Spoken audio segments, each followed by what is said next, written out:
നിങ്ങളുടെ രാഷ്ട്രീയം എന്തുമാവട്ടെ, വേടൻ ഒരു വലിയ സമൂഹത്തെ സ്വാധീനിക്കുന്ന ഒരു പൊളിറ്റിക്കൽ മെസ്സേജ് കൊടുക്കുന്ന ഒരാൾ കൂടിയാണ്. അയാൾ ഏതെങ്കിലും തരത്തിലൊരു ക്രിമിനൽ ആക്ടിവിറ്റിയിൽ ഇൻവോൾവ് ആണെങ്കിൽ അയാൾക്ക് അതിൻ്റെതായ ശിക്ഷ ലഭിക്കണം. പക്ഷേ നോക്കൂ, ആ 6 ഗ്രാം കഞ്ചാവ് അയാളുടേതുമല്ല, അയാൾ സന്ദർശിച്ച ഫ്ളാറ്റിൽ നിന്ന് കണ്ടെടുത്തു. 9 പേരാണ് മൊത്തം കൂടി. നമ്മളൊന്ന് ഡിവൈഡ് നോക്കിയാൽ 6 ഗ്രാം ഡിവൈഡഡ് ബൈ 9 എത്രയാണ് എന്ന് നോക്കൂ. നമ്മുടെ രാജ്യത്തെ NDPS ആക്ട് പറയുന്നത് എന്താ? 1 കിലോഗ്രാം വരെ ആണെങ്കിൽ അതിനെ സ്മോൾ ക്വാണ്ടിറ്റി ആയും പരമാവധി 6 മാസം അല്ലെങ്കിൽ 10,000 രൂപ നിങ്ങൾക്ക് പിഴയൊടുക്കി കടന്നു പോകാവുന്ന ഒരു കേസാണ്. 1 കിലോഗ്രാം മുതൽ 20 കിലോഗ്രാം വരെ ആണെങ്കിൽ അത് മീഡിയമാണ്. 20 കിലോഗ്രാമിന് പുറത്താണെങ്കിൽ മാത്രമാണ് അത് 20 വർഷത്തോളം റിഗറസ് ഇംപ്രിസൺമെന്റിന് പോകുന്നത് കൊമേഴ്സ്യൽ ക്വാണ്ടിറ്റി. നോക്കൂ, 100 കണക്കിന് കിലോ കഞ്ചാവ് കേരളത്തിലേക്ക് ട്രാൻസ്പോർട്ട് ചെയ്യപ്പെടുന്നുണ്ട്. എവിടെ നിന്നാണ് പ്രധാനമായിട്ടും വരുന്നത്?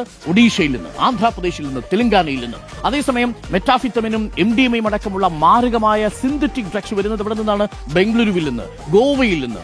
ഈ റൂട്ടിനെ കൃത്യമായി പിന്തുടർന്ന് പിടിച്ച ആ സോഴ്സ് എന്നേക്കുമായി അവസാനിപ്പിക്കുന്നതിനു പകരം ഈ 1.5 ഗ്രാം കഞ്ചാവ് 9 പേർ 6 ഗ്രാം കഞ്ചാവ് ഉപയോഗിച്ചു എന്നത് പിടികൂടി എന്ന രീതിയിലേക്ക് ആ വാർത്ത പോകുമ്പോൾ അതിന്റെ ഉദ്ദേശശുദ്ധിയിൽ നിന്ന് മാറുകയും അത് കേവലം ഒരു PR ആക്ടിവിറ്റി ആയിട്ട് മാറുകയും ഇതാ ഇവിടെ എക്സൈസ് സജീവമാണ്, ഇവിടെ ഇതാ ഈ വേട്ട സജീവമാണ് എന്ന തോന്നലുണ്ടാക്കുകയും ചെയ്തു. പിടിക്കരുതെന്നല്ല ഞാൻ ഈ പറഞ്ഞത്. പക്ഷേ അതുമായി ബന്ധപ്പെട്ട് പോകുമ്പോൾ ഇപ്പോൾ പുതിയ കേസ് ചാർജ് ചെയ്യാൻ പോവാ. വീട്ടിൽ നിന്ന് വടിവാളും വാക്കത്തിയും കണ്ടെത്തിയിരിക്കുന്നത്. ഫ്ളാറ്റിൽ പിന്നെ വാക്കത്തി അല്ലാതെ വേറെന്താ വയ്ക്കുക? നമ്മുടെ വീട്ടിൽ വന്നാൽ കാണുമല്ലോ മാരകായുധങ്ങൾ. ഒന്ന് കോടാലി, വീട്ടിൽ തേങ്ങ പൊതിക്കാൻ വെച്ചിരിക്കുന്ന